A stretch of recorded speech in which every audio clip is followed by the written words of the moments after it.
السلام عليكم ورحمة الله وبركاته. الحمد لله والصلاة والسلام على رسول الله وعلى آله وصحبه ومن والاه.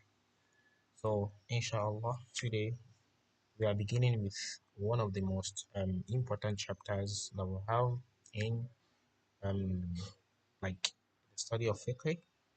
So, and in this chapter, we will be treating three hadith from them. That is three hadiths that pertain with the chapter. And what is that chapter? Kitab al-Tahara, the book of purification.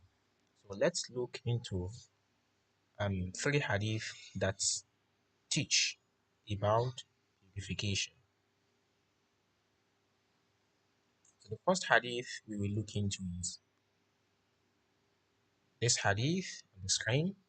And Umar ibn al-Khattab رضي الله عنه قال: سمعت رسول الله صلى الله عليه وسلم يقول: إنما الأعمال بالنيات، وفي رواية بالنية، وإنما لكل امرئ ما نوى، فمن كانت هجرته إلى الله ورسوله فهجرته إلى الله ورسوله، ومن كانت هجرته لدنيا يصيبها أو امرأة ينكحها فهجرته إلى ما هاجر إليه.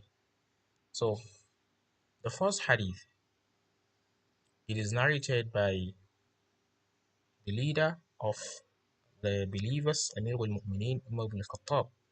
May Allah subhanahu wa ta'ala be pleased with him. So he said that I heard the messenger of Allah, peace and blessings of Allah be upon him, say, actions are only by intention. Intentions, that is by niyat. And in another narration, by the intention.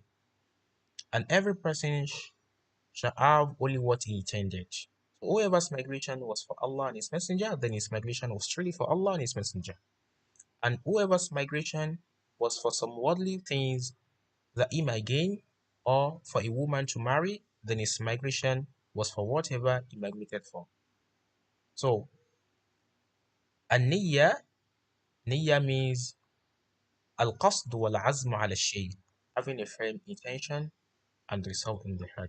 So, why did we bring this hadith as the first hadith? That is because every actions that we want to do in this religion of ours shall be begun or shall begin with what? With intention and motive.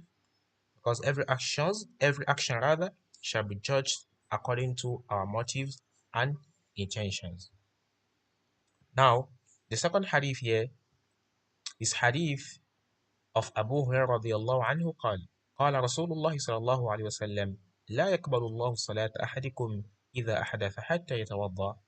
So, Abu Hurairah, may Allah be pleased with him, said, the Messenger of Allah sallallahu alaihi wasallam said, Allah subhanahu wa ta'ala does not accept the prayer from any of you when he is in a state of ritual impurity until he performs wudu. So this hadith shows that prayer without wudu is not valid. So wudu is not just recommended, it is a condition for the prayer towards to be accepted by Allah Azza wa Jal. Now the last hadith that we'll be treating today is An Abdullah bin Umar bin Amr بن العاص وأبي هريرة وعائشة رضي الله عنهم قالوا قال رسول الله صلى الله عليه وسلم ويل للأعقاب من النار.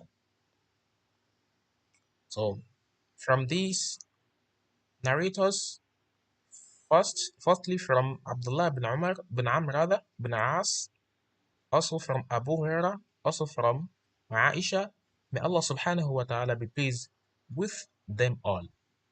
They reported that the Messenger of Allah said, woe to the hills from the fire. So what does this mean?